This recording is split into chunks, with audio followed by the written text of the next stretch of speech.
السلام علیکم ویورز۔ جنگ عظیم دوم کا زمانہ تھا۔ جنگ انگریزوں کے خلاف تھی اور انگریزوں کی بادشاہی بہت سارے ملکوں میں تھی۔ ہندوستان بھی انگریز کا تھا۔ سپلائی کی ٹھیکیداری کا کام اتنا زیادہ ہو گیا تھا کہ چھوٹے چھوٹے دکاندار یا ہوشیار لوگ جو استادی ہاتھ جانتے تھے ٹھیکیدار بن بیٹھے تھے۔ انگریزوں پر بہت بڑی مصیبت پڑ گئی تھی۔ اس واسطے ان کا دھیان ادھر نہیں آیا تھا کہ ٹھیکیداریوں اور سپلائی میں رشوت چل رہی ہے اور سامان اتنا سپلائی نہیں ہوتا جتنا بل بنتا ہے۔ آپ ایسا سمجھ لیں کہ انگریزوں کی حکومت بہت کنجوس تھی مگر اس کے خزانوں کے منہ کھل گئے تھے۔ پھر کیا ہوا؟ جو کل کے دکاندار تھے وہ ملٹری کانٹریکٹر اینڈ سپلائر بن گئے۔ ان ٹھیکوں میں ایک ٹھیکہ لکڑی کے کھوکے بنانے اور فوج کو سپلائی کرنے کا تھا۔ کھوکے پتلی لکڑی یا پلائی ووڈ کے بنتے تھے۔ ان میں گولہ بارود اور دوسرا سامان بھر کر محاذوں پر بھیجا جاتا تھا۔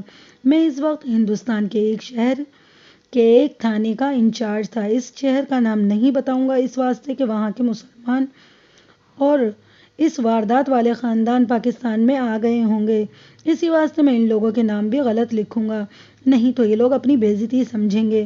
میں کسی کی بے عزتی نہیں کرنا چاہتا اس واسطے کہ میری ان کے ساتھ کیا دشمنی ہے۔ کھوکھو کا ایک مسلمان ٹھیکیدار جس کا نام شیخ نثار احمد سمجھ لیں لاپتہ ہو گیا تھا۔ پہلے تو مجھے اعتبار نہیں آیا کہ وہ لاپتہ ہوا ہے۔ بے اعتباری کس واسطے ہوئی میرے بیان سے ظاہر ہو جائے گی۔ شام کو سورج اندر باہر تھا۔ ایک جوان جوڑا تھانے میں آیا۔ دولہا دلہن معلوم ہوتے تھے۔ لڑکی کی عمر 24-25 سال ہوگی۔ بہت خوبصورت اور قد بد دل کو اچھا لگتا تھا۔ لباس قیمتی اور شوق تھا۔ چہرے پر سرخی پاؤڈر بھی خوب لگا ہوا تھا۔ اس کے ساتھ 28 سال کی لگ بھگ عمر کا آدمی تھا۔ رنگ گورا، جسم جواں مردوں والا، ناک نقشہ بہت اچھا اور لباس بھی اچھا تھا۔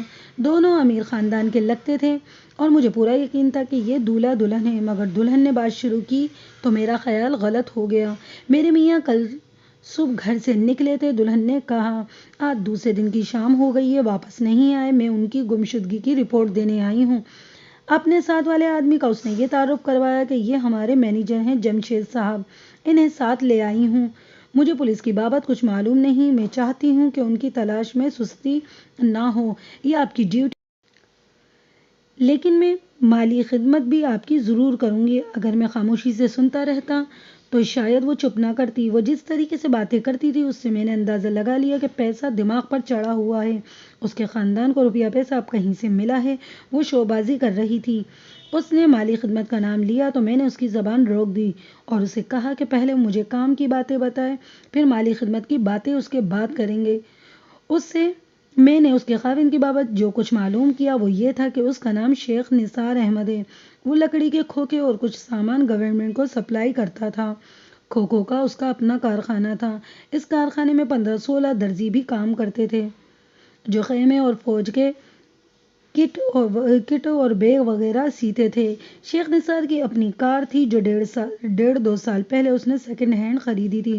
اس کا رنگ ہلکا نیلا تھا۔ اس کا مجھے نمبر لکھوا دیا گیا۔ شیخ نثار نے شہر سے باہر نئی کوٹھی بنوائی تھی اور اپنی بیوی کے ساتھ وہاں رہتا تھا۔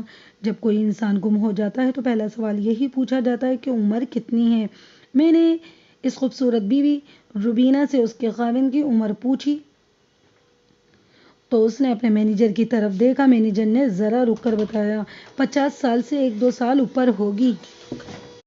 میں آپ کو بتا چکا ہوں کہ روبینہ کی عمر 24-25 سال تھی، یعنی خاوند دگنی عمر سے بھی زیادہ عمر کا آدمی تھا۔ یہ سنتے ہی میرا خیال بدل گیا۔ عام طور پر ایسا ہوتا تھا کہ وہ اب بھی ہوتا ہے کہ کوئی جوان یا بوڑھا مرد عورت لاپتہ ہو جائے تو اس کے گھر والے ایک دن اور رات اسی کی واپسی کا انتظار کرتے رہتے ہیں۔ وہ واپس نہ آئے تو جہاں جہاں وہ جا سکتا ہے وہاں سے پتہ کراتے ہیں۔ اس کوشش میں 4-5 دن گزر جاتے ہیں۔ ہر طرف سے مایوس ہو کر پولیس میں رپورٹ دی جاتی ہے۔ یہ قدرتی کارروائی ہوتی ہے جو لوگ کرتے ہیں۔ شیخ نثار کو گئے ہوئے ابھی 2 دن اور 1 رات گزری تھی۔ میں نے روبینہ سے پوچھا کہ اس کا خاوند کاروبار کے سلسلے میں شہر سے باہر جاتا ہوگا۔ اس نے بتایا اکثر جاتا رہتا ہے اور بعض دفعہ 3 دن باہر رہتا ہے۔ میں نے اس سے کہا وہ اب اچانک چلا گیا ہوگا۔ اس نے کہا وہ اس کو بتائے بغیر کہیں نہیں جاتا۔ میں نے اس سے پوچھا کہ وہ شہر میں جہاں کہیں اکثر جایا کرتا ہے یا اس کا جن کے ساتھ کاروبار ہے وہاں سے پتہ کیا ہے۔ روبینہ نے کہا۔ اس نے کہیں سے بھی پتہ نہیں کیا۔ مینیجر اتنی دیر سے خاموش بیٹھا تھا۔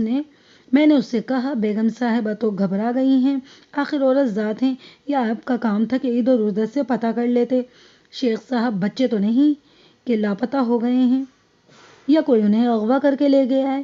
میں نے تینوں جگہ سے پتہ کروایا ہے، مینیجر جمشید نے کہا۔ وہاں نہیں گئے؟ کوئی اور ایسی جگہ جہاں ان کا پتہ چل سکتا ہو؟ روبینہ نے پوچھا۔ میرے دل میں ایک شک اٹھ رہا تھا۔ یہ شک ان دونوں کے خلاف تھا۔ میرا تجربہ ہے کہ بوڑھا خاوند جوان بیوی، جوان مینیجر کو جمع کرو تو حاصل جمع ایک جرم ہوتا ہے جو اکثر قتل کی واردات ہوتی ہے۔ میں نے روبینہ اور جمشید سے شیخ نثار کی فوٹو مانگی۔ روبینہ نے پرس سے اس کی ایک تصویر نکال کر دی جو وہ رپورٹ کے ساتھ پولیس کو دینے کے لیے لائی تھی۔ شیخ نثار بوڑھا تو تھا اور بدصورت بھی تھا۔ حلیے میں اس کا رنگ سانولا یعنی کالا لکھا گیا تھا۔ ایک بدصورت، دوسرا بوڑھا۔ مجھے راز کی بات نظر آنی شروع ہو گئی تھی۔ میں نے شیخ نثار کی مالی حیثیت اور کاروبار کی بابت سب کچھ پوچھا تو پتہ چلا کہ وہ بہت امیر ہے اور اس کاروبار میں سے بھی وہ لکھ پتی بنتا جا رہا ہے۔ میرے ذہن میں یہ خیال آیا کہ جمشید اور روبینہ کی ناجائز دوستی ہے۔ جمشید مینیجر ہے، اس واسطے کارخانہ اس کے ہاتھ میں ہے اور خاوند روبینہ کے ہاتھ میں ہے، اس واسطے کہ بوڑھے لوگ جوان لڑکیوں کے ساتھ شادی کرتے ہیں تو ان کے غلام ہو جاتے ہیں۔ قدرت کے خلاف کام کرنے کا یہی انجام ہوتا ہے۔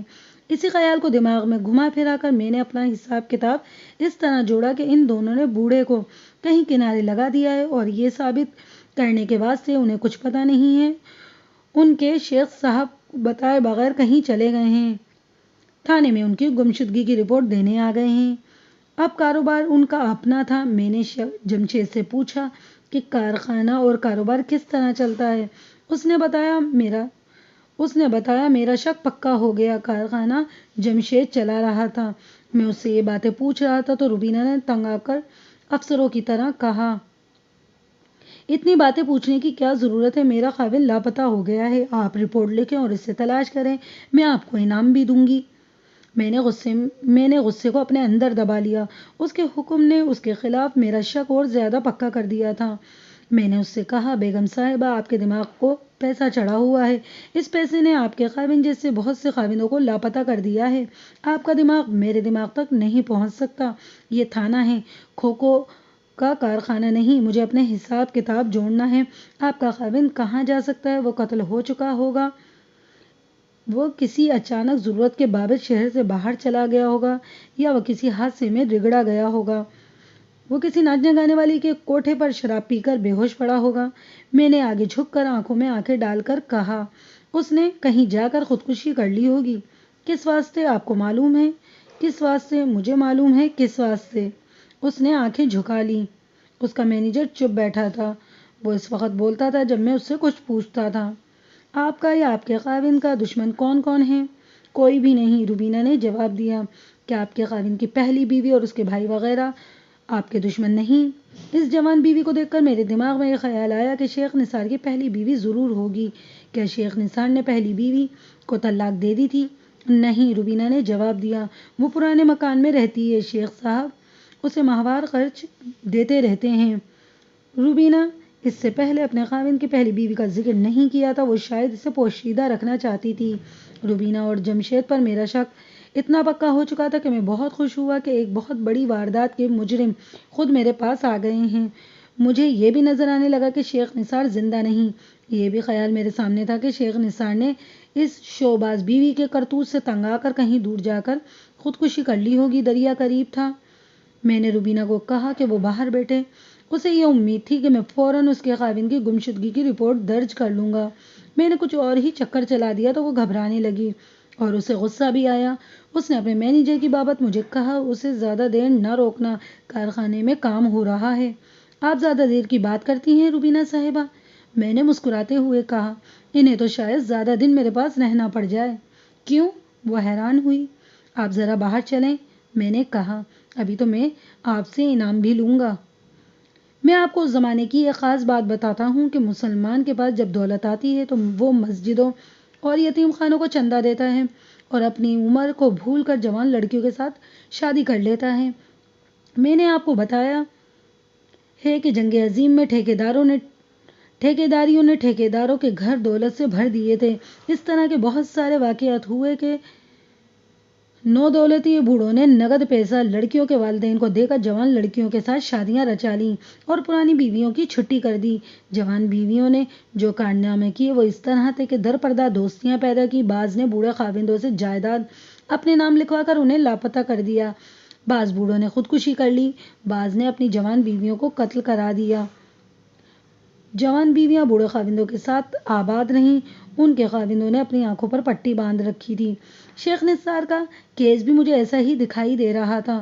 مجھے یہ معلوم کرنا تھا کہ اس نے خودکشی کی ہے یا روبینہ اور جمشید کے ہاتھوں قتل ہو گیا ہے۔ جمشید بھائی، روبینہ باہر چلی گئی تو میں نے جمشید سے پوچھا، جو بات تم کل پرسوں بتاؤ گے وہ ابھی بتا دو۔ تم ان لوگوں کے ملازم ہو، اپنی زندگی برباد نہ کرو۔ اس نے انکار کیا تو میں نے ذرا ڈرایا۔ اس نے پھر انکار کیا تو میں نے پوچھا، تم مجھے اتنا بدھو سمجھتے ہو کہ مجھے یہ معلوم نہیں کہ روبینہ کے ساتھ تمہارے تعلقات کس قسم کے ہیں؟ تم ایک تھانے دار کو بیوقوف نہیں بنا سکتے جمشید۔ مجھے یہ بتاؤ کہ تمہارے اور روبینہ کے تعلقات کی بابت شیخ نثار کو پتہ تھا؟ نہیں، اس نے آہستہ سے سر ہلا کے شیخ صاحب کو پتہ نہیں تھا۔ اس نے کہا، لیکن آپ اس سے یہ شک نہ کریں کہ میں نے شیخ صاحب کو غائب کر دیا ہے۔ وہ واقعی لاپتہ ہو گئے ہیں اور میں آپ کو ساری بات بتاتا ہوں کہ انہیں بیگم صاحبہ نے کیوں لاپتہ سمجھا۔ اس کی زبانی یہ قصہ اس طرح بنا کہ شیخ نثار نے کارخانے کے لیے ڈرائیور رکھا ہوا تھا۔ وہی اسے کارخانے سے لے جاتا تھا اور واپس لاتا تھا۔ کل صبح شیخ نثار نے ڈرائیور سے کہا کہ وہ کارخانے چلا جائے، اس واسطے کہ کار وہ خود چلائے گا۔ اس نے کسی کو نہیں بتایا کہ وہ کارخانے کی بجائے کہیں اور جا رہا ہے۔ وہ آدھا دن گزر جانے کے بعد بھی کارخانے نہ پہنچا تو جمشید کو اس کی ضرورت تھی۔ اس نے شیخ نثار کے گھر ایک آدمی بھیجا کہ شیخ صاحب کو گھر سے بلا لائے۔ روبینہ نے بتایا کہ شیخ صاحب تو صبح سویرے ہی چلے گئے ہیں، وہ شام تک نہ آئے۔ پھر رات گزر گئی اور دن بھی گزر گیا۔ روبینہ پریشان ہو گئی۔ 3 جگہ جمشید نے پتہ کیا، اس کا اتا پتہ نہ چلا۔ جمشید نے مجھے بتایا کہ وہ ابھی پولیس کو رپورٹ دینا ہی چاہتے تھے کہ اس واسطے وہ ایک شہر سے بھی پتہ کرنے کا ارادہ رکھتا تھا۔ شیخ نثار کاروبار کی بابت وہاں جایا کرتا تھا۔ میں نے ایک کانسٹیبل کو شیخ نثار کے کارخانے سے ڈرائیور کو بلا لانے کے واسطے بھیج دیا۔ جمشید کو میں نے ایک مرتبہ پھر کہا کہ وہ مجھ سے کوئی بات نہیں چھپا سکتا، اس واسطے کہ میرے خفیہ ذرائع زمین کے نیچے سے بھی راز نکال لائیں گے۔ میں اس سے پوچھتا رہا اور وہ ہر سوال کا جواب دیتا رہا۔ روبینہ کی بابت اس نے بتایا کہ وہ آزاد خیال ہے اور شوباز ہے۔ وہ اس شہر سے 25 میل دور ایک قصبے کی رہنے والی تھی۔ شیخ نثار کی فوجی ٹھیکیداری چل پڑی۔ وہ معمولی سا دکاندار تھا۔ اس نے روبینہ کے باپ کو 30,000 روپیہ نقد دیا۔ نئی کوٹھی اس کے نام کی۔ پہلی بیوی کو پرانے مکان میں رہنے دیا۔ روبینہ کے باپ نے یہ شرط منوائی کہ شیخ نثار پہلی بیوی کے ساتھ کوئی ملاقات نہیں کرے گا۔ اگر چاہے تو اسے اور اولاد کو ماہوار خرچ دے سکتا ہے۔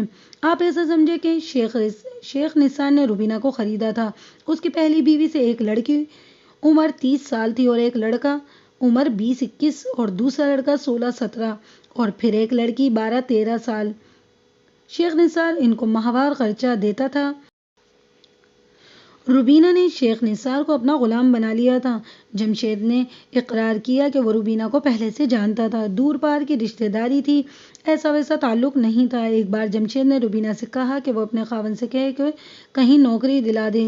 روبینہ نے اسے اپنے کارخانے میں رکھ لیا اور اس پر مہربان ہو گئی۔ اسے مینیجر روبینہ نے ہی بنوایا تھا اور پھر یہ ہوا کہ روبینہ نے اسے اپنا خفیہ خاوند بنا لیا۔ جمشید نے میرے پوچھنے سے پہلے یہ بتا دیا کہ روبینہ کے تعلقات اور کسی کے ساتھ نہیں، لیکن وہ اچھے چال چلن کی لڑکی نہیں تھی۔ ڈرائیور آ گیا تھا۔ جمشید کو باہر بٹھا کر ڈرائیور کو اندر بلا لیا۔ وہ ادھیڑ عمر کا شریف آدمی تھا۔ اس نے میرے سامنے آتے ہی ہاتھ جوڑ کر کہا کہ جناب عالی، میں ان لوگوں کی نوکری چھوڑ رہا ہوں۔ میں اسے بھی مشتبہ سمجھتا تھا۔ اسے بٹھا کر میں نے کہا کہ تم ان کی نوکری چھوڑ کر جا کیوں رہے ہو؟ میں تم سے جو پوچھوں گا پہلے مجھے اس کا 16 آنے سچ جواب دو۔ اس نے مجھے دھوکہ دینے کی کوشش نہیں کی۔ میں نے اس سے بہت ساری باتیں ادھر ادھر سے گھما پھرا کر پوچھیں۔ وہ مجھے بے گناہ ہی نظر آیا۔ اسے شیخ نثار نے کہا تھا کہ وہ کارخانے چلا جائے اور کار شیخ نثار خود چلائے گا۔ اس نے ڈرائیور کو یہ نہیں بتایا تھا کہ وہ کہاں جا رہا ہے۔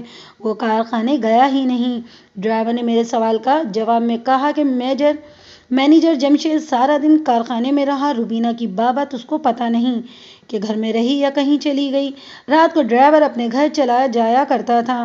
ڈرائیور نے اس طرح باتیں کی جس طرح کوئی آدمی بہت تنگ آیا ہوا ہو، اس واسطے کہ وہ نمازی اور پرہیزگار بھی تھا، اور میں نے اسے صاف ڈرا دیا تھا کہ بعد میں میرے مخبروں کے ذریعے مجھے کوئی بات معلوم ہوئی جو اس نے چھپائی ہے تو میں اس جرم میں اس کو بھی شامل کر کے اندر کر دوں گا۔ اس نے کہا کہ حرام کی دولت نے اس گھر سے غارت نکال دی تھی۔ وہاں یہ ہوتا تھا کہ روبینہ ان افسروں کے پاس جاتی تھی جو سپلائی کے آرڈر دیتے تھے، وہاں تک اسے ڈرائیور لے جایا کرتا تھا۔ ڈرائیور نے مجھے کہا، آپ نے اس کی خوبصورتی اور چال ڈال دیکھی ہے، یہ اس کا جادو ہے جو اس کے خاوند پر چلتا تھا۔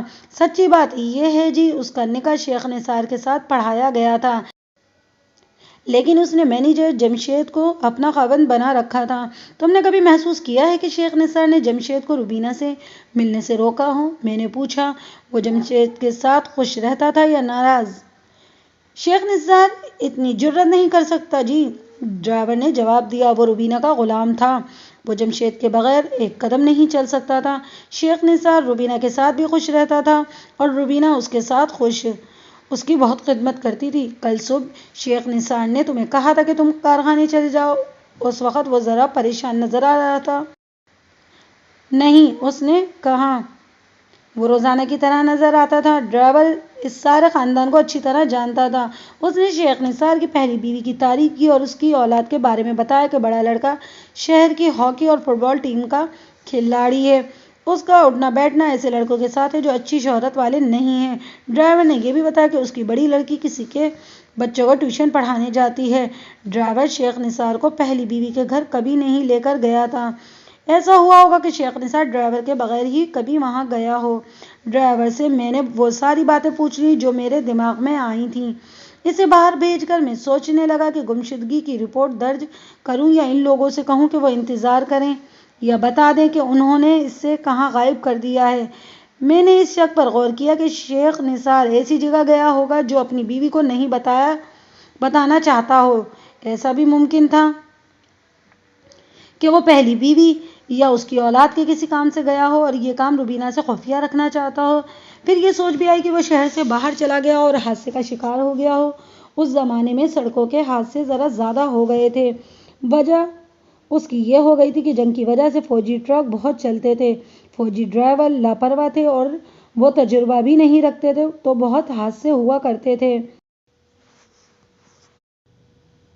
روبینہ کو میں نے اندر بلا لیا۔ اس کا دماغ بہت خراب ہو گیا تھا۔ وہ انگریز اور ہندو افسروں کے پاس جانے والی عورت تھی، اس واسطے دماغ اس کا زیادہ ہی غصے میں تھا۔ اس نے مجھے ڈانٹ ڈپٹ شروع کر دی۔ اس نے یہ بھی کہا کہ تم جیسے تھانے دار رشوت لینے کے واسطے ہم جیسی شریف عورتوں کو تنگ کرتے ہیں۔ بیگم صاحبہ، میں نے اسے کہا، میں کھوکے بنانے والے کارخانے کا مینیجر نہیں ہوں، اس تھانے کا انچارج ہوں۔ ضرورت کے واسطے آپ کو ساری رات یہاں رکھ سکتا ہوں۔ وہ بہت ہی کھوکھلی عورت تھی، اس واسطے اس کی زبان سے بہت گھٹیا بات نکل گئی تھی۔ اس نے کہا، میں تم جیسوں کے پاس ساری رات کبھی نہیں رہی۔ اس نے ایک اور بات ایسی کہہ دی کہ مجھے جیسے اپنا چپراسی یا ڈرائیور سمجھ لیا ہو۔ میں نے بڑے آرام سے اسے کہا کہ 30,000 میں بکی ہوئی اور ٹھیکے لینے کے واسطے استعمال ہونے والی عورت پر ایک تھانے دار اعتبار نہیں کر سکتا۔ میں تمہارے فائدے کی بات کر رہا تھا۔ میں تمہیں خبردار کر دیتا ہوں کہ تمہارے خاوند کی گمشدگی کی رپورٹ اگر میں نے لکھ لی تو تم بھی گرفتار ہو سکتی ہو اور تمہارا مینیجر بھی۔ تم پولیس سے کیا چھپا سکتی ہو؟ تمہاری کوئی حرکت کسی کی نظر سے پوشیدہ نہیں۔ میں ایسے ہی بکتا جھکتا رہا۔ وہ ہاتھ پاؤں چھوڑ کر میرے سامنے بیٹھ گئی اور اس کا چہرہ ایسا ہو گیا جیسے رونے کو آ جائے گی۔ میں نے اسے کہا کہ تم نے مجھ سے بعض ضروری باتیں چھپائی ہیں۔ ابھی تو میں نے تمہارے مینیجر اور ڈرائیور سے باتیں پوچھی ہیں۔ میں ہر اس جگہ سے تمہاری رپورٹ لوں گا جہاں تم جاتی ہو۔ وہ تڑپنے لگی اور پھر رونے لگی۔ میں نے اس سے پوچھا کہ وہ خود ہی بتا دے کہ شیخ نثار زندہ ہے یا مردہ اور کہاں ہے۔ اس پر وہ بہت تڑپی، اس کی ساری کلف اتر گئی تھی۔ میں نے خیال کیا کہ یہ اپنے خاوند کی گمشدگی کی رپورٹ دینے آئی ہے، اس کا اثر و رسوخ اوپر بھی ہے، کہیں ایسا نہ ہو کہ جا کر میری رپورٹ کر دے۔ اور ایسی عورت کا کیا جاتا کہ میرے ڈی ایس پی یا کسی اور افسر سے کہہ دیتی کہ اس تھانے دار نے میری عزت پر ہاتھ ڈالا ہے۔ میں نے شیخ نثار احمد کی گمشدگی کی رپورٹ درج کر لی، اس کا حلیہ اور فوٹو ریکارڈ میں شامل کر لیا اور اس کام میں جو کاغذ پتر تیار کرنے پڑتے ہیں وہ کر لیے اور روبینہ، جمشید اور ان کے ڈرائیور کو رخصت کر دیا۔ رات بہت گزر گئی تھی، میں باہر جا کر بیٹھ گیا۔ ASI دیویندر، ہیڈ کانسٹیبل اور 3-4 کانسٹیبل بھی آ کر بیٹھ گئے اور اسی کیس کی بات چل پڑی۔ میں نے کہا کہ ہلکے نیلے رنگ کی ایک کار کا سراغ مل جائے تو ہی اس کیس کا سر پیر ہل سکتا ہے۔ ہمارے پاس ایک کانسٹیبل بیٹھا ہوا تھا، وہ جنگ کا زمانہ تھا، شہر میں پولیس کی گشت ہوتی تھی، ریلوے اسٹیشن کے اندر اور باہر ایک کانسٹیبل ڈیوٹی پر رہتا تھا۔ یہ کانسٹیبل دن کو ریلوے اسٹیشن کے باہر ڈیوٹی پر تھا۔ اس نے میرے منہ سے نیلی کار کا نام سن کر کہا، کل صبح ایک کار میں نے اسٹیشن سے باہر کھڑی ہوئی دیکھی تھی۔ روبینہ مجھے کار کا نمبر بتا کر گئی تھی۔ میں نے اسی کانسٹیبل کو سائیکل دے کر ریلوے اسٹیشن دوڑا دیا۔ کار کا نمبر دیکھ آئے۔ یہ واقعہ 1944 کے شروع کا ہے۔ اس وقت شہروں میں اتنی زیادہ کاریں نہیں ہوتی تھی۔ آپ ڈیوٹی کانسٹیبل کی رپورٹ سے خود حساب کر لیں کہ کار کتنی تھیں۔ اس نے واپس آ کر نیلی کار کا وہی نمبر بتا دیا جو روبینہ لکھا کر گئی تھی۔ یہ شیخ نثار کی کار تھی۔ وہ وقت دلی کو جانے والی ایکسپریس کی گاڑی کا تھا جس وقت کار وہاں کھڑی کی گئی تھی۔ کانسٹیبل نے بتایا تھا کہ کار کے وقت 4 کاریں آئی تھیں، 3 واپس چلی گئیں اور یہ نیلی کار وہیں کھڑی رہی۔ آج تو چھوٹے موٹے قصبوں میں بھی درجنوں کاریں ہیں اور ادھر ادھر کھڑی گھومتی پھرتی رہتی ہیں۔ یہ اللہ کی مہربانی ہوئی تھی کہ مجھے کار کا سراغ مل گیا تھا جو مطلوب کار تھی۔ میں اسی وقت اس کانسٹیبل کو اور ASI اور ایک ہیڈ کانسٹیبل کو ساتھ لے کر ریلوے اسٹیشن چلا گیا۔ کار دیکھی، دروازے کو تالا لگا ہوا تھا، شیشوں میں سے اندر دیکھا، کار بالکل خالی تھی۔ کانسٹیبل نے اس آدمی کو اچھی طرح نہیں دیکھا تھا جو کار یہاں چھوڑ گیا تھا۔ میں نے یہ خیال کیا کہ شیخ نثار کسی ایسی جگہ گیا ہے جو اپنی بیوی کو نہیں بتانا چاہتا۔ اس واسطے اس نے ڈرائیور کو کہا تھا کہ وہ کارخانے چلا جائے اور وہ کار خود چلائے گا۔ شیخ نثار امیر آدمی تھا۔ میں ریزرویشن آفس گیا، سیکنڈ اور فرسٹ کلاس کی بکنگ دیکھی۔ شیخ نثار کی سیٹ ریزرو نہیں تھی، اس کا نام رجسٹر میں نہ ملا۔ آپ نے دیکھا ہوگا کہ جب کار، ٹیکسی، رکشہ اور ٹانگا ریلوے اسٹیشن کے باہر سواریاں اتارنے کے لیے رکتا ہے تو کلی سامان اٹھانے کے لیے دوڑتے ہوئے آ جاتے ہیں۔ میں کار کے قریب آ کر کھڑا ہو گیا۔ رات کو بھی 2 گاڑیاں گزری تھیں، اس واسطے کلی باہر موجود تھے۔ میں نے ASI اور ہیڈ کانسٹیبل سے کہا کہ باہر جو کلی موجود ہیں ان سے پوچھو کہ اس کار والے کو کسی نے دیکھا ہوگا۔ آدھے گھنٹے بعد 2 کلی ہمیں مل گئے۔ انہوں نے بتایا کہ یہ کار آ کر رکی تو وہ دونوں سامان اٹھانے کے لیے کار کے پاس گئے۔ کار میں صرف ایک آدمی تھا۔ اس نے کہا کہ میرے پاس سامان نہیں ہے۔ کلی ذرا پرے ہٹ گئے۔ اس شخص نے کار کے شیشے اوپر کیے اور دروازے میں چابی لگا کر اسٹیشن کے اندر جانے کی بجائے شہر کی طرف چلا گیا۔ میں شیخ نثار کا فوٹو اپنے ساتھ لے آیا تھا۔ وہ کلیوں کو دکھایا تو وہ دونوں نے اسے بہت غور سے دیکھا، پھر دونوں سوچ میں پڑ گئے۔ آپس میں صلاح مشورہ کر کے انہوں نے کہا کہ یہ شخص کار والا نہیں ہے، اس کا چہرہ اتنا پھولا ہوا نہیں تھا۔ میں نے یہ کارروائی کی کہ ایک کانسٹیبل مقرر کر دیا کہ وہ بغیر وردی یعنی پرائیویٹ کپڑوں میں اسٹیشن کے باہر رکے، کار سے دور دور موجود رہے اور جو کوئی کار لے جانے کے لگے اسے لے کر تھانے آ جائے۔ روکنے کے لیے باوردی کانسٹیبل ڈیوٹی پر موجود تھے۔ میں نے روبینہ اور جمشید کو کار سے بے خبر رکھا۔ کانسٹیبل بغیر وردی رات کو ہی کھڑا کر دیا گیا۔ یہ رات گزر گئی۔ میں نے رات والے بغیر وردی کانسٹیبل کی بدلی کر دی۔ اگلے روز بھی کار وہیں کھڑی رہی۔ میں نے مخبروں سے اور کچھ معزز اشخاص سے شیخ نثار اور روبینہ کی بابت پوچھا۔ سب نے کہا کہ یہ بے غیرت اور بے حیا لوگ ہیں۔ شیخ نثار برادری سے کٹ گیا ہے اور اس کی نئی بیوی 3-4 ہندو انگریز افسروں کی داشتہ بنی ہوئی ہے۔ شیخ نثار کی پہلی بیوی کی سب نے تعریف کی، اس کے بیٹوں کے خلاف کوئی الزام کسی نے نہیں لگایا، لیکن انہیں ان لوگوں نے اچھا بھی نہیں کہا۔ میرے دماغ میں 2 خیال آئے، ایک یہ کہ کوئی سنگین گڑبڑ ہوئی ہے اور دوسرا یہ کہ کچھ بھی نہیں ہوا۔ میں نے اس طرف سے تو دھیان ہی نہیں دیا کہ وہ اپنی پہلی بیوی کے پاس چلا گیا ہوگا۔ میرا ارادہ یہ تھا کہ بعد میں اس کی بیوی اور اس کے بیٹوں سے بھی ملوں گا۔ رات بھی گزر گئی۔ وہ 2 بغیر وردی کانسٹیبل باری باری اسٹیشن کے باہر موجود رہے۔ صبح ہوئی تو بغیر وردی کانسٹیبل منہ لٹکائے ہوئے آیا اور رپورٹ دی کہ کار غائب ہو گئی ہے۔ رات 3 بجے کار وہیں تھی۔ وقت ایک پیسنجر ٹرین کا تھا۔ کانسٹیبل کہیں ادھر ادھر ہو گیا اور کار کوئی لے گیا۔ دونوں کانسٹیبل کلیوں وغیرہ سے پوچھتے رہے، کسی کو بھی پتا نہیں تھا کہ کار کون لے گیا ہے۔ میں نے دونوں کانسٹیبلوں کو، ایک جو وردی میں ڈیوٹی دیتا تھا اور دوسرا بغیر وردی میں، کوتاہی کے جرم میں معطل کر دیا۔ مجھے ان پر شک ہوا تھا کہ انہوں نے اس شخص سے رشوت لی ہے جو کار لے کر گیا ہے۔ میں نے ASI سے کہا کہ وہ شیخ نثار کے گھر جا کر دیکھے کہ وہ آ گیا ہے یا نہیں، اور اگر وہ نہ آیا ہو تو اس کی بیوی کو کار کی بابت کچھ نہ بتایا جائے، بلکہ کوٹھی میں دیکھے کہ کار وہاں ہے یا نہیں۔ ASI گیا اور یہ اطلاع لے کر آ گیا کہ شیخ نثار بھی نہیں آیا اور کار بھی نہیں۔ میں چکرا گیا۔ اب یقین ہو گیا کہ کوئی سنگین گڑبڑ ہوئی ہے۔ دو اور خیال آئے کہ ایک یہ کہ کار کوئی چور لے گیا ہے۔ چور تجربے کار ہوگا، اسے معلوم ہوگا کہ یہاں باوردی کے علاوہ بغیر وردی کانسٹیبل بھی موجود ہیں۔ اس نے دونوں کو جوں ہی بے خبر اور لاپرواہ دیکھا وہ کار لے گیا۔ اس نے کار چوری کرتے وقت مناسب وقت دیکھا، اس وقت پیسنجر ٹرین آئی ہوئی تھی۔ دوسرا خیال یہ ہے کہ شیخ نثار خود کار لے گیا ہے اور اس واسطے وہ روپوش ہے کہ اس نے ٹھیکے اور سپلائی میں کسی افسر کے ساتھ مل کر گورنمنٹ کو دھوکہ دیا ہوگا جو کسی نے پکڑ لیا ہوگا۔ میں انہی چکروں میں پڑا سوچ رہا تھا کہ 2-2.5 گھنٹے گزر گئے۔ 2 آدمی اطلاع دینے آئے کہ دریا میں ایک کار پڑی ہے، پانی میں سے پوری چھت نظر آ رہی ہے۔ کسی نے کار کو باہر نکالنے کی کوشش نہیں کی ہے، نہ کسی ماہی گیر نے پانی میں اتر کر دیکھا ہے کہ کار کے اندر کیا ہے۔ اگر کچھ ہوا بھی ہے تو لاشیں ہی ہوں گی۔ کار کی چھت کا رنگ نیلا ہے۔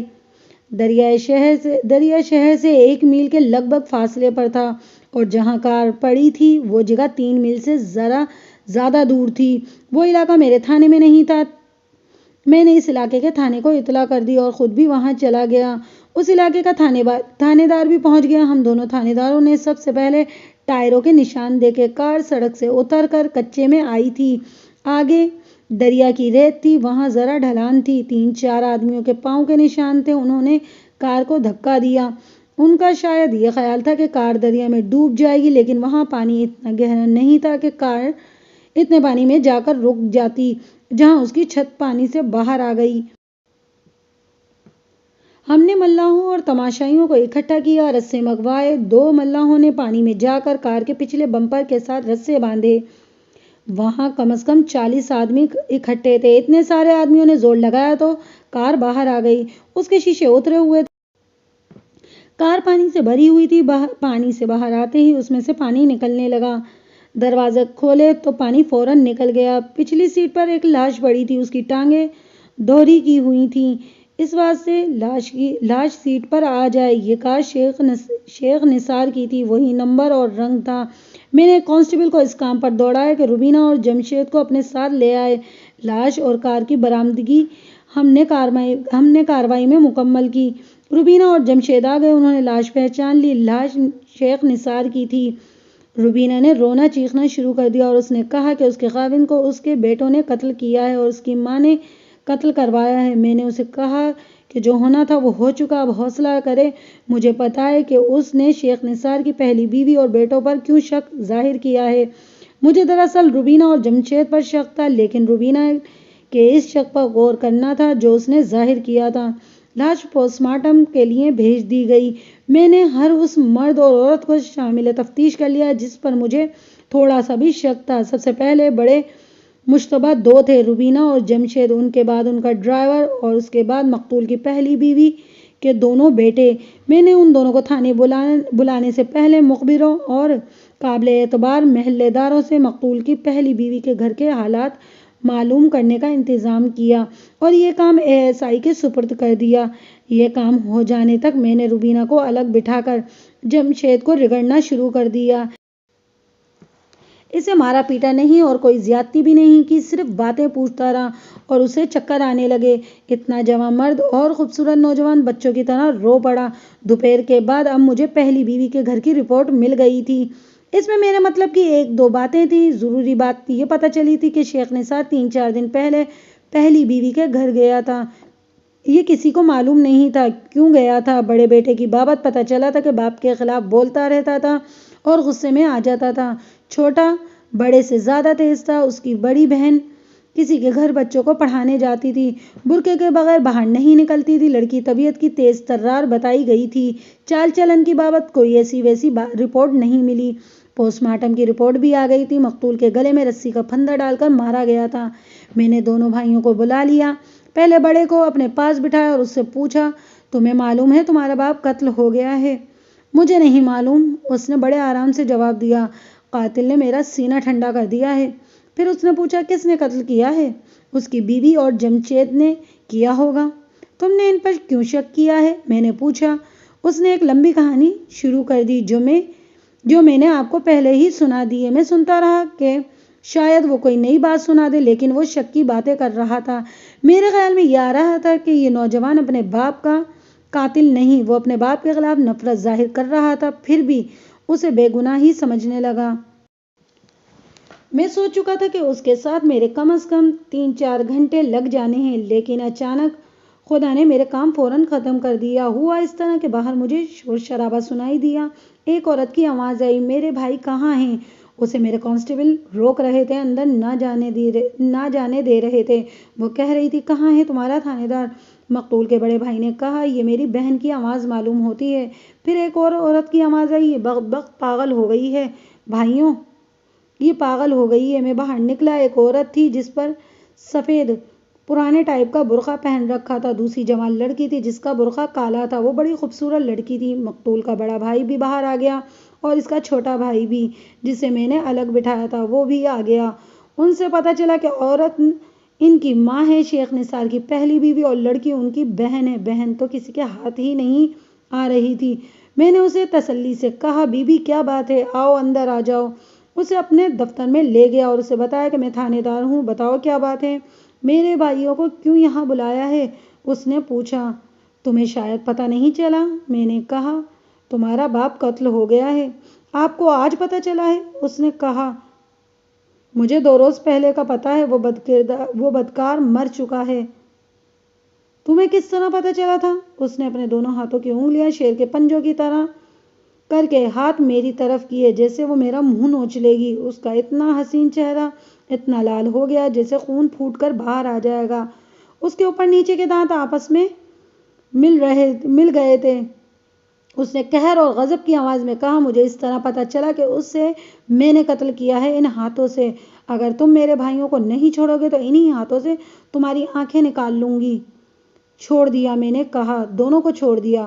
اس کی ماں اندر آ گئی اور کہنے لگی، میری بیٹی پاگل ہو گئی ہے، 2-3 دنوں سے کہہ رہی ہے، امی جان آپ بیوہ ہو گئی ہیں، فکر نہ کریں، آپ کے بیٹے جوان ہو گئے ہیں۔ بڑی مشکل سے میں نے اس لڑکی پر قابو پایا، تسلی اور شفقت کے اثر سے وہ قابو میں آ گئی، لیکن ذہنی طور پر وہ صحیح نہیں تھی۔ مجھے یقین نہیں آ رہا تھا کہ اس لڑکی نے قتل کیا ہوگا۔ یہ تو آپ کو معلوم ہو گیا ہے کہ یہ لڑکی غیر شادی شدہ، عمر 22-23 سال، مقتول شیخ نثار کی بڑی بیٹی تھی اور نام آسیہ تھا۔ اس نے اقبال جرم کر لیا تھا، لیکن اس واسطے کہ مجھے شہادت مکمل برائے مقدمہ حاصل کرنی تھی، اس کا مکمل بیان اقبالی دفعہ لازمی تھا۔ اس کی ذہنی حالت درست نہیں تھی، اس کو پتہ نہیں چل رہا تھا کہ وہ کیا کہے اور کیا بات سنائے۔ میں نے استادی سے اس کا دل مضبوط کیا، اس کو حوصلہ دیا اور کہا کہ وہ بات وہاں سے شروع کرے جہاں سے اس کے باپ کے دماغ میں گڑبڑ ہوئی تھی۔ اس نے بتایا کہ جب ان کی آمدنی اتنی تھی کہ عزت سے روٹی کپڑا پورا ہو جاتا تھا اور بچوں کی فیسیں کتابیں بھی پوری ہو جاتی تھیں، اس وقت گھر میں خوشی اور محبت تھی۔ جب آسیہ جوان ہو گئی اور بڑا لڑکا کالج میں داخل ہو گیا تو باپ نے کہنا شروع کر دیا کہ آمدنی تھوڑی اور خرچے زیادہ ہیں۔ غربت تو پھر بھی نہیں تھی، ہاتھ ذرا تنگ ہو گیا تھا۔ شیخ نثار چالاک اور ہوشیار آدمی تھا، اس کے دماغ میں پیسہ گھس گیا۔ جنگ شروع ہو گئی تو 1-1.5 سال بعد شیخ نثار نے اپنی بیوی کا سارا زیور بیچ دیا، اس واسطے کہ وہ کوئی نیا کاروبار شروع کر رہا ہے۔ اس نے دکان میں سامان بیچ دی اور قرض بھی اٹھا لیا اور کھوکے سپلائی کرنے کا کاروبار شروع کر دیا۔ آسیہ کو معلوم نہیں تھا کہ اس کا باپ سپلائی کے آرڈر کس طرح حاصل کرتا ہے۔ 1 سال کے اندر اندر آرا مشین بھی لگ گئی اور ایک اور آرا مشین لگی اور پھر خیموں کے بھی آرڈر مل گئے۔ پیسہ پانی کی طرح آ رہا تھا۔ شیخ نثار کا دماغ بھی پھر گیا، وہ راتوں کو بھی گھر سے باہر رہنے لگا اور شاید اس نے شراب بھی پینی شروع کر دی تھی۔ اپنی بیوی کے ساتھ اس کی بول چال بند ہو گئی، اولاد میں بھی دلچسپی کم ہو گئی، باپ کا لباس بدل گیا اور بول چال کا طریقہ بھی بدل گیا۔ وہ اردو بول سکتا تھا، اب ادھر ادھر سے سن کر کوئی انگریزی کے لفظ بھی بولتا تھا۔ روپیہ پیسہ جتنی تیزی سے آ رہا تھا، اس سے دگنا تیزی سے گھر سے پیار، محبت اور خوشیاں نکلتی جا رہی تھیں۔ گھر میں ایسی نحوست آئی کہ باپ بھی اپنا نہ رہا۔ عورتیں کہتی تھیں کہ کسی کی نظر بد لگ گئی ہے، اس واسطے کہ اس گھر میں محبت اور خوشیاں زیادہ تھیں اور اب رزق بھی چھاجوں میں آ رہا تھا۔ شیخ نثار کی بیوی نے تعویذ لا کر دروازے کے ساتھ باندھے، چوری چوری تعویذ خاوند کو پلائے، لیکن حالات گھر کے خراب ہوتے گئے۔ ایک روز پتہ چلا کہ شہر سے باہر کوٹھی بنا رہا ہے، اس نے گھر میں ذکر نہیں کیا۔ اور پھر ایک روز پتہ چلا کہ باپ نے دوسری شادی کر لی ہے۔ اس نے اپنی پرانی بیوی سے کہا کہ اسے خرچہ ملتا رہے گا اور اس نے دعویٰ مقدمہ کیا تو اس کو طلاق مل جائے گی، پھر خرچ بھی نہیں ملے گا۔ بیوی رو پیٹ کر چپ ہو گئی، اس کو خرچہ ملنا شروع ہو گیا۔ اولاد کے سر سے باپ کا سایہ اٹھ گیا تو سب بہن بھائی بہت روئے۔ وقت گزرتا گیا اور اولاد باپ کی صورت کو ترس گئی۔ آہستہ آہستہ باپ کا غم نفرت کی شکل اختیار کر گیا۔ بیٹے ہمیشہ کہتے کہ باپ کو قتل کر دیں گے۔ آسیہ اور اس کی چھوٹی بہن باپ کو یاد بھی کرتی تھی اور برا بھلا بھی کہتی تھی۔ آسیہ نے اپنا حال یہ بنا لیا کہ وہ اپنا خون پیتی رہتی تھی اور اس کے اندر غصہ کھولتا رہتا تھا۔ اس حالت میں اس نے 2 سال گزار دیے۔ ماں کی حالت دیکھ دیکھ کر اس کے اندر زہر بھر گیا تھا۔ اسے پتہ چلتا رہتا تھا کہ اس کے باپ کی نئی بیوی کیسی ہے اور اس کے کرتوت کیا ہیں۔ آسیہ اپنی سہیلیوں سے کہا کرتی تھی، عورت کو اتنا مجبور نہیں ہونا چاہیے کہ مرد جب چاہے طلاق دے اور جب چاہے اپنی بیٹی کی عمر کی لڑکی کو خرید کر بیوی بنا لے۔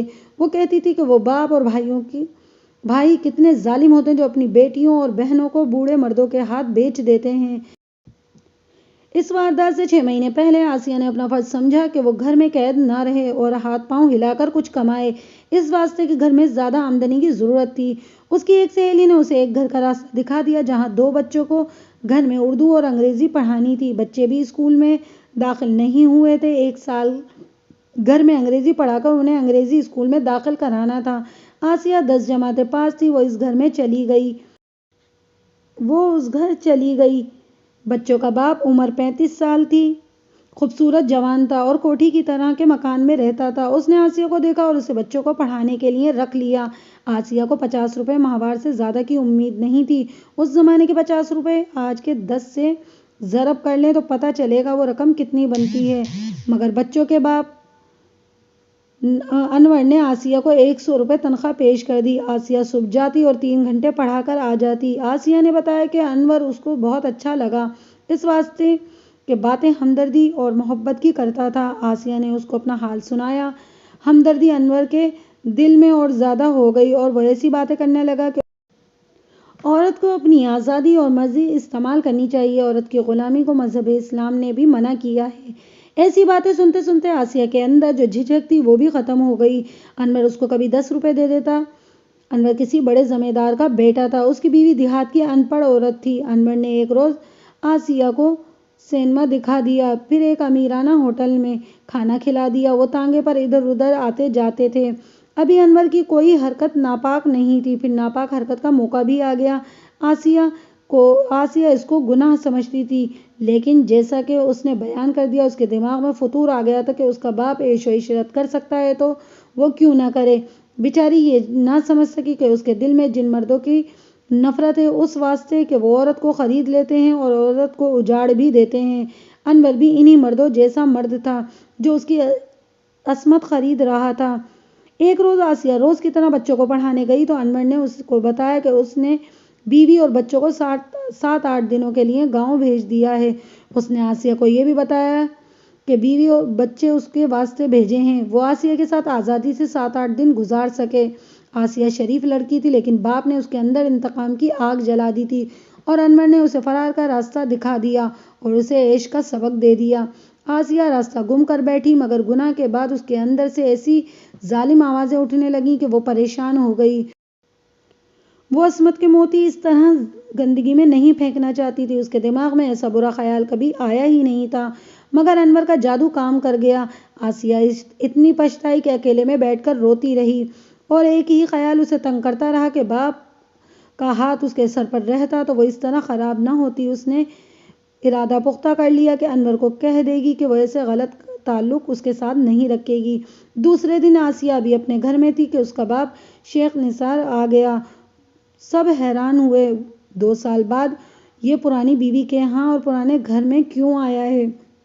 آسیہ نے اتنی مدت بعد انہیں دیکھا تھا۔ اس نے بڑا قیمتی سوٹ پہن رکھا تھا، ٹائی بھی باندھی ہوئی تھی۔ اس نے صحن میں کھڑا ہو کر آسیہ کو بلایا اور اس سے کہا کہ مجھے بہت دنوں سے لوگ بتا رہے ہیں کہ تم کسی آدمی کے ساتھ سینما جاتی رہی ہو۔ تمہیں اس کے ساتھ ہوٹل میں بھی دیکھا گیا ہے اور تم اس کے ساتھ دریا پر بھی گئی تھی۔ تم ٹیوشن کے بہانے اس کے ساتھ موج مستی کرتی ہو۔ آپ کون ہوتے ہیں مجھے روکنے والے؟ آسیہ نے طعنے کے لہجے میں کہا۔ کیا آپ کسی مسجد کے پیش امام ہیں؟ کیا حق ہے آپ کو مجھے روکنے کا؟ آپ نے جو سنا ہے وہ سب جھوٹ ہے۔ میں تمہارا باپ ہوں آسیہ، شیخ نثار نے کہا۔ میں عزت دار آدمی ہوں، افسروں میں میری بہت عزت ہے، لوگ مجھے سلام کرتے ہیں۔ تم میرا نام ڈبو رہی ہو؟ بڑا بیٹا بھی موجود تھا، اس نے باپ کو آپ کہنا بھی پسند نہیں کیا۔ غصے میں باپ کو کہا، تم یہی کر سکتے ہو، ہمیں خرچ دینا بند کر دو گے؟ ہم کوڑی بھی نہیں لیں گے، ہم تمہاری بیوی کی آمدنی سے خرچ نہیں لیں گے۔ ہم جانتے ہیں تم ٹھیکے کس طرح حاصل کرتے ہو۔ آسیہ اور اس کے بھائی نے اپنے باپ کی بہت بے عزتی کی۔ باپ نے آسیہ سے کہا، اگر اب تم وہاں ٹیوشن پڑھانے گئیں تو وہیں جا کر تمہاری ٹانگیں توڑ دوں گا۔ تم میری بیٹی ہو، میں قانون کی روح سے تمہیں روک سکتا ہوں، تو پھر کل وہاں آ جانا۔ آسیہ نے کہا، یہاں تمہارا حکم نہیں چلے گا، میں کل 8 بجے اس کے گھر میں ہوں گی۔ شیخ نثار غصے سے پھنکارتا ہوا چلا گیا۔ اس کی بیوی خاموشی سے دیکھتی رہی اور اس کے آنسو بہتے رہے۔ آسیہ نے اپنے بیان میں کہا کہ اسے تھوڑا سا بھی شک نہیں تھا کہ اس کا باپ انور کے گھر پہنچ جائے گا، لیکن اس کے باپ کے دن پورے ہو چکے تھے۔ اگلی صبح آسیہ روز کے وقت سے آدھا گھنٹہ پہلے انور کے گھر پہنچی۔ انور گھر میں اکیلا تھا۔ اس نے آسیہ کو بازوؤں میں لے لیا اور بالکل اس وقت کوٹھی کے سامنے ایک کار آ کر رکی۔ انور باہر آ گیا۔ آسیہ کمرے میں ٹھہری رہی۔ اسے اپنے باپ کی آواز سنائی، میری بیٹی آسیہ یہاں ہے؟ انور نے جواب دیا، یہیں ہے۔ وہ دونوں اندر آ گئے۔ باپ کو دیکھ کر آسیہ کے آگ لگ گئی۔ انور نے شیخ نثار کو کرسی پر بٹھا دیا۔ شیخ نثار نے کل کی طرح آسیہ کو برا بھلا کہنا شروع کر دیا۔ آسیہ نے بھی کل کی طرح اس کی بے عزتی کی۔ انور شیخ نثار کو ٹھنڈا کرنے کی کوشش کرتا رہا، لیکن وہ گرم ہوتا چلا گیا۔ جب کوئی واقعہ حادثہ ہونا ہوتا ہے تو سارے حالات اپنے آپ اکٹھے ہو جاتے ہیں۔ آسیہ نے بیان دیا کہ جس صوفے پر اس کا باپ بیٹھا ہوا تھا، اس کے پیچھے فرش پر بجلی کے تار کا گز بھر کا ٹکڑا جو ٹیبل لیمپ کے ساتھ ہوتا ہے، فرش پر پڑا تھا۔ بجلی والے کسی کام کے واسطے آئے تھے، کام کر کے تار کا یہ ٹکڑا پھینک گئے تھے۔ آسیہ اور انور کو شیخ نثار نے آخر میں کہا کہ تم دونوں بد کردار ہو۔ آسیہ پاگل ہو گئی اور آہستہ آہستہ کچھ بولتی ہوئی باپ کے پیچھے چلی گئی اور تار کا ٹکڑا اٹھا کر بہت تیزی سے باپ کی گردن پر لپیٹ دیا، اور اس میں غصے اور پاگل پن نے اتنی طاقت بھر دی کہ پھندا تنگ کر کے اس نے بہت زور سے تاروں کو دونوں طرف اپنی جانب کھینچا۔ باپ تڑپنے لگا۔ انور نے آسیہ سے کہا، اور زور سے کھینچو، پھانسی دے دو اسے۔ انور بھی غصے میں تھا۔ تار کا ایک سرا اس نے پکڑ لیا، دوسرا آسیہ کے ہاتھ میں تھا۔ دونوں نے زور لگایا تو شیخ نثار مر گیا۔ آسیہ نے مجھ کو بتایا کہ انور نے اس کو ایک انگریزی پکچر دکھائی تھی، اس میں ایک آدمی کو اس کی بیوی اسی طرح قتل کرتی ہے۔ جب شیخ نثار مر گیا تو دونوں قاتل گھبرا گئے۔ لاش کو کہاں پھینکیں؟ آسیہ نے انور سے کہا کہ میں نے اپنی عصمت تمہاری محبت اور مہربانی پر قربان کر دی ہے، اب تم قربانی دو اور لاش کو گم کرو۔ انور نے ذرا سوچا اور لاش اسٹور میں رکھ کر آ گیا۔ دونوں پیشہ ور قاتل نہیں تھے، قتل کر کے ان کے دماغ خراب ہو گئے تھے۔ انور کو کار چلانا آتی تھی۔ اس نے لاش کی جیب سے کار کی چابی نکالی اور کار ریلوے اسٹیشن کے باہر کھڑی کر آیا۔ اس نے آسیہ کو گھر بھیج دیا۔ گھر جا کر آسیہ نے ماں کو کہنا شروع کر دیا کہ امی آپ بیوہ ہو گئی ہیں، میں خون ہضم نہیں کر سکتی۔ رات خواب میں کچھ نہ کچھ بولتی رہی۔ صبح انور کے گھر چلی گئی، وہ بھی ذہنی طور پر اچھی حالت میں نہیں تھا۔ اس نے آسیہ کو بتایا کہ اس نے 3 آدمیوں کا انتظام کر لیا ہے، رات کو وہ شیخ نثار کی کار ریلوے اسٹیشن سے لے آئیں گے اور لاش اس میں رکھ کر دریا میں پھینک دیں گے۔ آسیہ کو یہ تسلی ہو گئی کہ لاش غائب ہو جائے گی، لیکن خون اس کے دماغ پر ایسا چڑھا کہ اس کے بھائیوں اور ماں نے مجھے بیان دیا کہ یہ واہی تباہی بولتی تھی اور پتہ نہیں چلتا تھا کہ اسے کیا ہو گیا ہے۔ آسیہ اس صبح بھی انور کے گھر گئی جس صبح مجھے اطلاع ملی تھی کہ دریا میں ایک کار پڑی ملی ہے۔ ہم کار نکلوا رہے تھے اور انور آسیہ کو بتا رہا تھا کہ اب قتل کا کوئی سراغ نہیں رہا۔ اس نے آسیہ کو بتایا کہ صبح کی اذان سے ذرا پہلے وہ ریلوے اسٹیشن گیا اور کار لے آیا۔ کرائے کے آدمیوں نے لاش کو کار کی پچھلی سیٹ پر ڈالا۔ لاش اکڑ گئی تھی، اس واسطے بہت مشکل سے ٹانگیں دوہری کی گئیں اور کار دریا میں پھینک آئے۔ آسیہ کو معلوم نہیں تھا کہ وہ آدمی کون تھے۔ انور اور آسیہ نے خوشی منائی اور ایک بار پھر بدی کا ارتکاب کیا۔ آسیہ اپنے گھر گئی تو اس کے بھائیوں کو تھانے بلایا جا چکا تھا۔ جو کانسٹیبل انہیں بلانے گیا تھا اس نے ان کو بتا دیا تھا کہ اس کے باپ کی لاش دریا میں برآمد ہوئی ہے۔ اس کی ماں کو بھی پتہ چل گیا تھا۔ آسیہ گھر آئی تو ماں نے اس کو بھی بتا دیا۔ وہ تھانے کی طرف دوڑ پڑی۔ خون اس کے دماغ پر چڑھا ہوا تھا۔ وہ برداشت نہ کر سکی کہ اس کے بھائیوں کو تھانے میں رکھا جائے۔ اس نے بھائیوں کو بچانے کے لیے اقبال جرم کر لیا۔ اسے میں نے حوالات میں بند کر دیا۔ اگر میرے اختیار میں ہوتا تو میں اسے سر آنکھوں پر بٹھا کر گھر چھوڑ آتا، لیکن میں قانون کے ہاتھوں مجبور تھا۔ انور کو گرفتار کرنے گئے تو اس کی کوٹھی کو تالا لگا ہوا ملا۔ آسیہ نے اس کے گاؤں کا نام بتا دیا تھا۔ وہاں چھاپا مارا۔ بڑا امیر خاندان تھا، اس واسطے ان لوگوں نے بہت رشوت میرے آگے رکھی۔ میں انور کو گرفتار کر کے لے آیا۔ اس کوٹھی کی بھی تلاشی لی۔ اس سے کہا کہ وہ اقبال جرم کر لے، لیکن اس نے انکار کر دیا۔ اسے حوالات میں رکھا۔ حوالات کا دوسرا کمرہ عورتوں کے لیے تھا، اس میں آسیہ بند تھی۔ اس کا بیان اقبالی مجسٹریٹ کے پاس ریکارڈ کرانا تھا۔ مجھے معلوم نہیں ہو سکا کہ ایسا کس طرح ہو گیا تھا کہ آسیہ نے مجسٹریٹ کے سامنے جا کر کہہ دیا کہ تھانے دار نے مجھ پر زیادتی کر کے بیان دینے پر مجبور کیا ہے، میں نے کوئی جرم نہیں کیا۔ میرے خیال میں انور نے میرے کسی کانسٹیبل کو رشوت دے کر آسیہ کو یہ پیغام دیا تھا کہ اقبالی بیان نہ دینا۔ ان 3 آدمیوں کا کوئی سراغ نہ ملا جنہوں نے کار دریا میں پھینکی تھی۔ آسیہ مجھے ہر ایک بات بتا چکی تھی۔ اس نے انور کے ساتھ مل کر یہ جرم کس طرح کیا تھا۔ میں نے شہادتیں اس کے مطابق اکٹھی کر لیں۔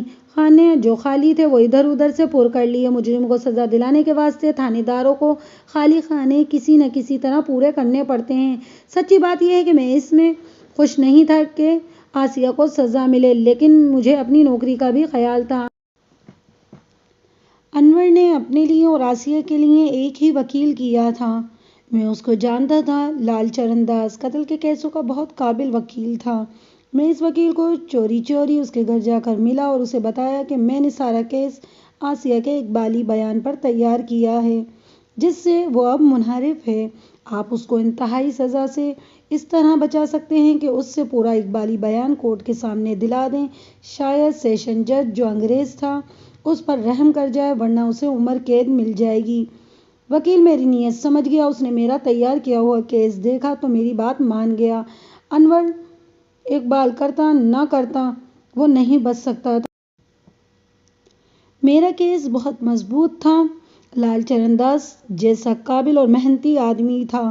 لال چرن داس وکیل صفائی نے انور کو بچانے کی پوری کوشش کی، لیکن اس نے کورٹ میں یہ اعلان کر کے سب کو حیران کر دیا کہ ملزم نمبر 2 آسیہ اقبالی بیان دینا چاہتی ہے۔ چرن داس نے آسیہ اور انور کو منوا لیا تھا کہ آسیہ اقبالی بیان دے دے۔ انور سمجھ گیا تھا کہ وہ نہیں بچ سکتا۔ میں آج بھی انور کی تعریف کرتا ہوں کہ اس نے آسیہ کو بچانے کے واسطے اسے کہا کہ وہ اقبالی بیان دے دے۔ آسیہ کا بیان لال چرن داس نے بہت قابلیت سے دلوایا۔ کورٹ میں بیان وکیل اپنے سوالوں کے ذریعے اور اپنی ہدایت دے کر دلوایا کرتے ہیں۔ سیشن جج نے انور کو سزائے عمر قید سنا دی اور آسیہ کو صرف 5 سال کی سزائے قید دی۔ اس نے بہت لمبا فیصلہ لکھا تھا جس میں یہ الفاظ تحریر کیے جو انگریزی میں میرے پاس محفوظ ہیں۔ میں اس کا ترجمہ پیش کرتا ہوں۔ آسیہ کا رد عمل بد کردار اور ظالم ہندوستانی سوسائٹی کے اثرات کا نتیجہ ہے۔ اس کے باپ نے اس سے دستبردار ہو کر اسے انور جیسے بے اصول اور بد اخلاق آدمی کے رحم و کرم پر چھوڑ دیا۔ ملزم نمبر 1 مسمی انور نے محبت اور ہمدردی کے دھوکے میں اس کی عصمت دری اس کی مرضی سے کی۔ آسیہ قتل نہ کرتی تو خودکشی کر لیتی۔ بڑی آسانی سے ثابت کیا جا سکتا تھا کہ ملزمہ قتل سے پہلے اور قتل کے وقت پاگل پن کی کیفیت میں تھی اور مقتول کی طرف سے فوری اشتعال نے اسے قاتل بنا دیا، مگر اس کورٹ کے سامنے ایسی کوئی شہادت پیش نہیں کی گئی۔ اس کے باوجود کافی شہادت موجود ہیں جو ملزمہ کی تعزیرات ہند کی دفعہ 302 کے انتہائی سزا سے بچا سکتی ہیں۔ اسے 5 سال سزائے قید بمشقت دی جاتی ہے۔ اپیل ہوئی تو ہائی کورٹ نے انور کی سزا بحال رکھی اور آسیہ کی سزا 1 سال اور کم کر دی۔